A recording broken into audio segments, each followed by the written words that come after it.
যারা কুমিল্লার স্থানীয় পাত্র আছেন তাদেরকে বিয়ের প্রস্তাব না করার জন্যই পাত্রী আহ্বান জানিয়েছেন।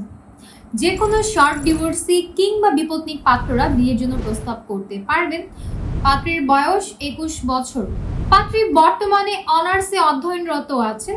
তিনি বর্তমানে বরিশালে অবস্থান করছেন।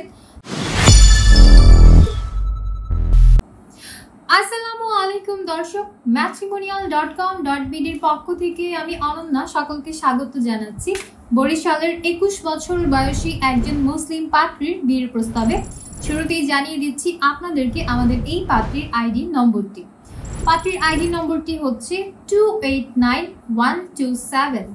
আমাদের এই পাত্রীর নাম হচ্ছে জিদনি আক্তার, তার ডাক নাম জিদনি। পাত্রীর বয়স 21 বছর, তার উচ্চতা 5 ফুট 4 ইঞ্চি।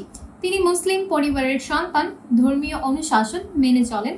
বৈবাহিক অবস্থার ক্ষেত্রে পাত্রী জানিয়েছেন তিনি একজন শর্ট ডিভোর্সি, তবে তার আগের ঘরে কোনো সন্তান নেই। পাত্রী বর্তমানে অনার্সে অধ্যয়নরত আছেন। তার রক্তের গ্রুপ বি পজিটিভ, গায়ের রং ফর্সা। তিনি বর্তমানে বরিশালে অবস্থান করছেন। তিনি কোনো পেশাতে নিয়োজিত নন। ঘুরে বেড়াতে আমাদের এই পাত্রীর ভীষণ ভালো লাগে। পছন্দের পোশাকের তালিকায় রয়েছে শাড়ি, এবং আমাদের এই পাত্রী আইসক্রিম ও চকলেট খেতে ভীষণ পছন্দ করেন। ফ্যামিলি ইনফরমেশনের ক্ষেত্রে পাত্রী জানিয়েছেন তিনি মধ্যবিত্ত পরিবারের সন্তান। তার পরিবারের মধ্যে আছেন তার বাবা, মা, 4 জন বোন এবং 1 জন ভাই। পাত্রীর 3 বোন বিবাহিত এবং পাত্রীর 1 বোন এবং 1 ভাই এখনো অবিবাহিত। তিনি তার পুরো পরিবারের সাথেই বর্তমানে এখন বরিশালে অবস্থান করছেন। বরিশালে হচ্ছে আমাদের এই পাত্রীর স্থানীয় ঠিকানা এবং পাত্রী বড় হয়েছে বরিশালে। জীবনসঙ্গী হিসেবে আমাদের এই বরিশালের পাত্রী একজন ধার্মিক, ভদ্র এবং সাংসারিক পাত্রের সন্ধান করছেন। পাত্রের বয়স কমপক্ষে 25 থেকে সর্বোচ্চ 35 বছরের মধ্যে হতে হবে। পাত্রের উচ্চতা কমপক্ষে 5 ফুট 4 ইঞ্চি থেকে 6 ফুটের মধ্যে হতে হবে। পাত্রকে অবশ্যই মুসলিম পরিবারের সন্তান হতে হবে এবং ধর্মীয় অনুশাসনগুলো মেনে চলতে হবে।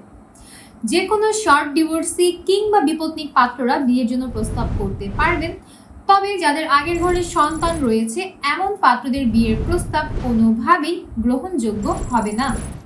শিক্ষাগত যোগ্যতার ক্ষেত্রে যারা কমপক্ষে অনার্স কমপ্লিটেড আছেন তাদের বিয়ের প্রস্তাবই গ্রহণযোগ্য হবে, তবে মাস্টার্স কমপ্লিটেড পাত্রদের বিয়ের প্রস্তাব তুলনামূলকভাবে বেশি অগ্রাধিকার পাবে। গায়ের রঙের ক্ষেত্রে ফর্সা কিংবা শ্যামলা গায়ের রঙের পাত্র যারা আছেন আপনাদের বিয়ের প্রস্তাবকে সম্মান প্রদর্শন করা হবে। যে কোনো সরকারি কিংবা বেসরকারি চাকরিজীবী অথবা নিজস্ব ব্যবসায় সফলভাবে পরিচালনা করছেন এমন পাত্ররা বিয়ের জন্য প্রস্তাব করলে আপনাদের প্রস্তাবকে প্রাধান্য জানানো হবে। ধূমপান কোনোভাবেই গ্রহণযোগ্য হবে না। তো যে সমস্ত পাত্ররা ধূমপান করেন তাদেরকে বিয়ের প্রস্তাব না করার জন্যই আমাদের এই বরিশালের পাত্রী অনুরোধ জানিয়েছেন। পাত্রী এটাও বলেছেন বাংলাদেশের মধ্যে ঢাকা এবং সিলেটের স্থানীয় পাত্র যারা আছেন আপনারা যদি বিয়ের জন্য প্রস্তাব করেন আপনাদের প্রস্তাবকে অন্য সবার তুলনায় বেশি গুরুত্ব প্রদান করা হবে। পাশাপাশি পাত্রী এটাও বলেছেন কুমিল্লার পাত্রদের বিয়ের প্রস্তাব কোনোভাবেই অ্যাকসেপ্টেড হবে না। তো যারা কুমিল্লার স্থানীয় পাত্র আছেন তাদেরকে বিয়ের প্রস্তাব না করার জন্যই পাত্রী আহ্বান জানিয়েছেন। পাত্রী এটাও বলেছেন তিনি প্রবাসীদের বিয়ের প্রস্তাবেও সমানভাবেই আগ্রহী আছেন। যারা এই মুহূর্তে প্রবাসে অবস্থান করছেন আপনারা চাইলে কথাবার্তা বলে দেখতে পারেন আমাদের এই পাত্রীর সাথে। তো দর্শক, এই ছিল আমাদের আজকের পাত্রীর বিয়ের প্রস্তাব। তো যাদের আমাদের এই পাত্রীকে দেখে পছন্দ হচ্ছে এবং কথাবার্তা বলে দেখতে চাচ্ছেন বরিশালের পাত্রী জিদনির সাথে, দেরি না করে ডাউনলোড করে ফেলুন ম্যাট্রিমোনিয়াল অ্যাপস। সম্পূর্ণ ফ্রিতে রেজিস্ট্রেশন কমপ্লিট করে একটা অ্যাকাউন্ট ওপেন করুন। আপনার অ্যাকাউন্টের সার্চ অপশনে গিয়ে সার্চ করুন এই পাত্রীর মেম্বার আইডি, অতঃপর তার প্রোফাইলের কন্ট্যাক্ট থেকে নম্বর নিয়ে সরাসরি কল করে যুক্ত হয়ে যান আমাদের এই পাত্রীর সাথে। বিস্তারিত জানতে যোগাযোগ করুন সাপোর্ট টিমে। ম্যাট্রিমোনিয়াল অ্যাপসে আপনার তৈরিকৃত অ্যাকাউন্টের একদম নিচে ডান দিকে লাল রঙের একটা হেডফোন আইকন দেখতে পারবেন। ওইখানে ক্লিক করলে সাপোর্ট টিমে মেসেজ করার মাধ্যমে আপনি আমাদের এজেন্টের সাথে কন্ট্যাক্ট করতে পারবেন। তাদের সহায়তা নিয়ে কিংবা তাদের সাথে আলাপ আলোচনার মাধ্যমে সঠিক সিদ্ধান্ত গ্রহণ করতে পারবেন অ্যাপসের কোথায় গিয়ে কোন ফিচারে পছন্দ অনুযায়ী পাত্র কিংবা পাত্রীকে খুঁজে পাবেন। এই ব্যাপারে আমাদের এজেন্টরা আপনাকে সাপোর্ট টিমে সর্বাত্মক গাইডেন্স প্রদান করবেন। দেখা হচ্ছে পরবর্তীতে। বেশি বেশি করে ভিডিওটিকে শেয়ার করে দিবেন। আল্লাহ হাফিজ।